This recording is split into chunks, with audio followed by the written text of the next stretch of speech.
everyone, welcome back to my channel. I hope you had a wonderful holiday season, Christmas, New Year's, and were able to spend some time with family and kind of rejuvenate yourself. And I hope that you are going to start off the 2024 year with some awesomeness. So to begin, we are going to start with a birthday card. This is actually the birthday card for my mother-in-law. I'm filming this in like December 9th, 8th, something like that. So, but her favorite color is purple. So I'm going to make a card for her today. I have a stencil and die set from AlinaCraft. I think I purchased this, or AlinaCuttle. I'm not sure. The font's kind of difficult to read. But anyway, I purchased this off of Amazon. And then it has 5 stencils in it, and they are marked in the top left corner. They're actually numbered with, a number that's actually like cut out of the stencil itself. And what I did is I took a piece of paper and cut it down to be pretty much the exact same size as the stencil itself. And then I'm just using the platform of my Tim Holtz stamp platform. I just took the lid off and I'm just butting everything up in this bottom left corner. This will make lining up things easy. I'm going to do 2 panels today just so I can ensure that I have enough flowers for my design today. You could always use a piece of paper that's bigger and just cut out what you need, but this is how I chose to do it today. And I'm going to use some Altenew inks just because there were 5 stencils in this set. And my Altenew inks come in sets of 4 that are meant to like build and layer on top of one another. And so I just try to kind of keep things a little bit simpler for myself instead of kind of finding and mixing and matching. I just kind of went with what I had. And my Altenew inks kind of fit the bill there. So the first thing I'm going to do, and I'm going to quickly discover that I'm going to need my magnets in just a hot minute. But the first thing I'm going to do is go ahead and use my Altenew inks to ink blend through these stencils. Folks, I'm not doing anything fancy here. This is just very simple ink blending. I'm going to speed this up in just a little bit just to kind of save some time in the video, but all I'm doing is very simple ink blending. And here I'm discovering that this stencil, particularly this one, because there is so much open area, it wanted to move a lot. And so you could always put some like pixie spray on the back of this, or I know that Kelly Taylor, oh boy, folks, speaking, it's hard. Kelly Taylor will put Tombow Mono multi-glue on there and use that to kind of tack down her stencils. I could have taped these. There's lots of things you could have done. I just kind of moved my magnets around because the Tim Holtz platform is magnetic. The inks I'm using today, like I said, are from Altenew. This is their crisp dye inks. They have their fresh dye line, but I did a video with a grouping of those inks that I have. I really don't see that much difference between them. Maybe that was just how I was applying them that day. Maybe I just didn't play with it enough to see the difference, but I'm going to stick with what I've got. And I've got a bunch of these crisp dye inks, so that's what I used, but you can use any ink that you have in your stash to do this ink blending. You could even do paper pouncing if you had those, whatever you chose. So the inks I'm using today are Soft Lilac, Lavender Fields, Deep Iris, and Midnight Violet. And then for my greens, I've got Frayed Leaf, Forest Glades, Hunter Green, which I really don't like. I like the green. I just don't think it looks good with these particular colors. And I wonder if maybe I've mixed up my inks, because it just seems to have a completely different hue. Maybe it's because my other ink pads are drying. I've had these for years and years and years, y'all, and maybe they're in need of re-inking, and this one isn't as bad in need of a re-inking. I'm not sure, but either way, I might have chosen a different green, but I was already invested by the time I got to the green, so we just ran with it, folks. And the jet black. So here, this is the first stencil, and I wanted to show you that the first stencil does all of these at the same time, including the leaves. And so that's why I switched to kind of a smaller ink blending brush, just because I really didn't want to get a whole lot of that green and that purple to mix, because they will make kind of a brown color, and I really didn't want that for this card. So I switched to a smaller ink blending brush that I have in my stash. So I'm going to go ahead and speed this up just to save us a little bit of time in the video. So whenever you're doing ink blending over stencils, it's the exact opposite as when you were to do like a layering die set. So when you do a layering die set, you usually start with your darkest ink and then build up to your lightest colors. Not your lightest ink.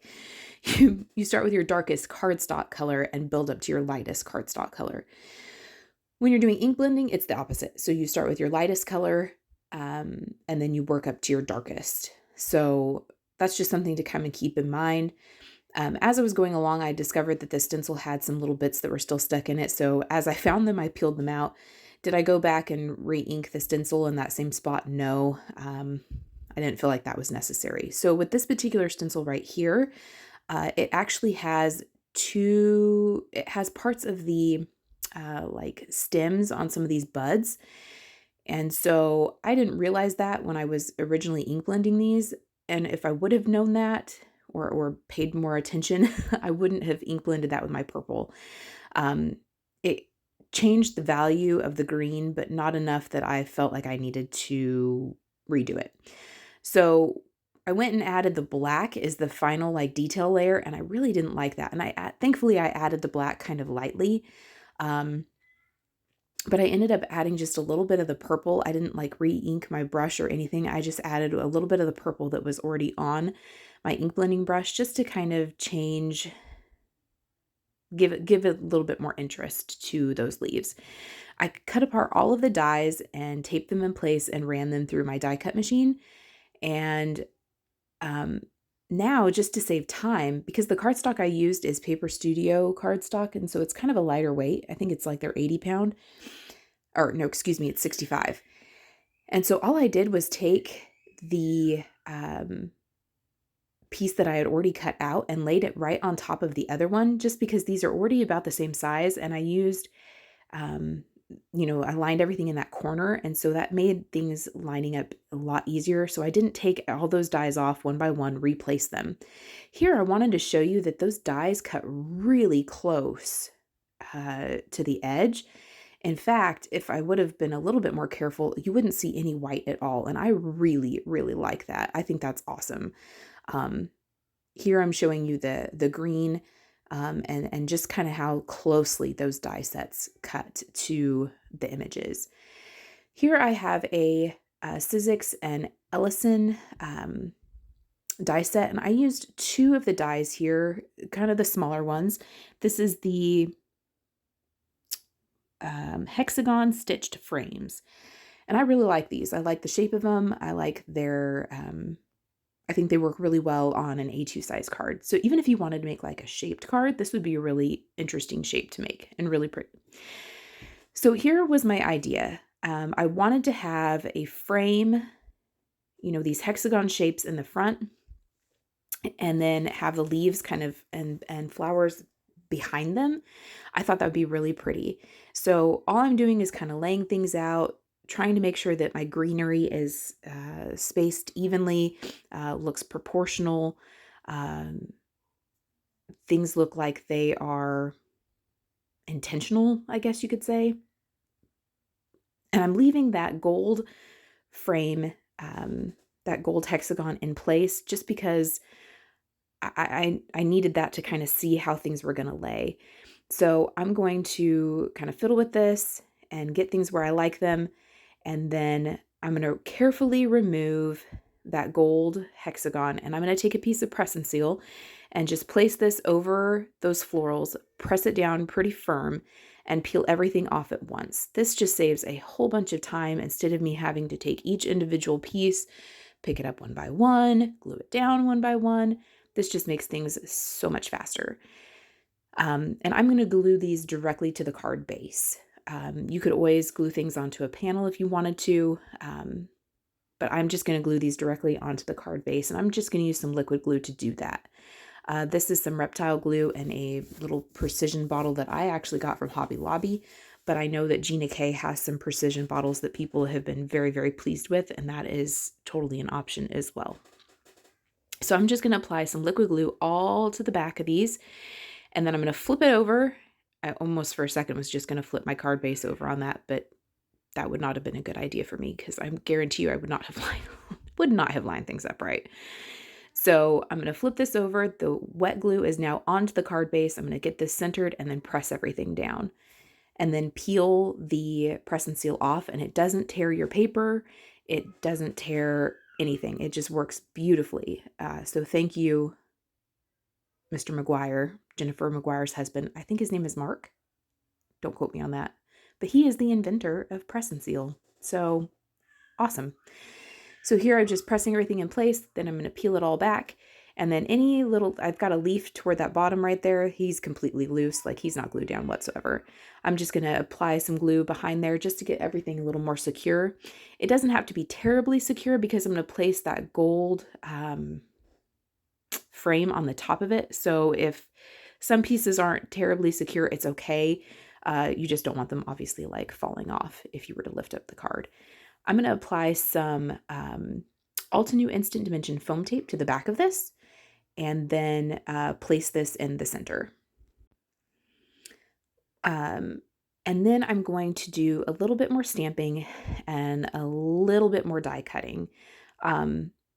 Those extra flowers, I toyed with the idea of putting them inside the card, but I do need a place to write a message. My husband and I, this is, like I said, this is going to be my mother-in-law's birthday card, and so I kind of need some place to write a personal message. So I decided to just put those in with the stencil and die set for a later time. Here I have the Simon Says stamp Elegantly Modern Sentiments. These have hot foil plates, dies, and a stamp, which I love having all of those options. Do you have to purchase all of these together? No. But I personally love the idea of being able to foil if I want to foil, or stamp and heat emboss if I need to do that. Just kind of depends on my mood. And so I really enjoy having all of the versatility of all those options. Here I chose one of the inks that I ink blended with. I think I chose the Deep Iris, and I'm going to stamp this birthday sentiment several times. I've had these ink pads for probably, I don't know, probably 5 or more years, y'all. And they're just now starting to kind of show that they probably ought to be re-inked. But I've mentioned in the past that I don't usually buy re-inkers when I have ink cubes. I just would buy a whole new set just because I don't have space for all of the re-inkers.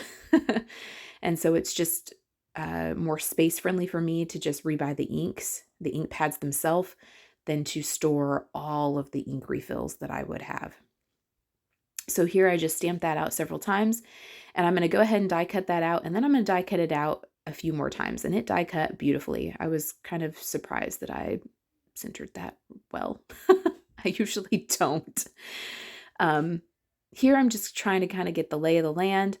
I am going to glue down the white hexagon flat, but I wanted to have the happy part stamped directly on here. I chose to use my Misty for this because I was going to use that same ink and stamp it multiple times. And so I wanted to be able to stamp it in the same place. So that's why I'm double checking that I got it straight. I don't, but it's okay. But I stamped it several times in that same Deep Iris ink, and then I took whatever ink was left on my blending brush, and I just went around it. I felt like the birthday sentiment was getting lost a little bit because it was white on white. And so I just did a light layer of ink blending all around that, what was a white hexagon, just to help the birthday sentiment stand out a little bit. I'm going to go ahead and glue this down flat to that gold, and then I'm going to die cut out that birthday sentiment 3 more times and stack them all together just so that that birthday has a little bit more heft off of the hexagon there. Here I'm just flipped over the card and I'm trimming off what is hanging on the edges. I'm just trimming that off with some scissors. If you had a slightly larger envelope, you could go ahead and leave that there. I just chose to go ahead and trim that off. Here I'm going to glue this birthday. I'm showing you that it's got a little bit more heft to it. It looks more like a chipboard embellishment than it did before. And I'm going to glue this down flat. Here I'm discovering that my happy is just a little crooked, but it's okay. I'm going to glue this down flat, and then that will be the card. So I appreciate y'all spending time with me. I hope that we have another year of, some growth, not only for myself, but inspiration for y'all, and hopefully some growth for you too, as you watch the videos throughout the year.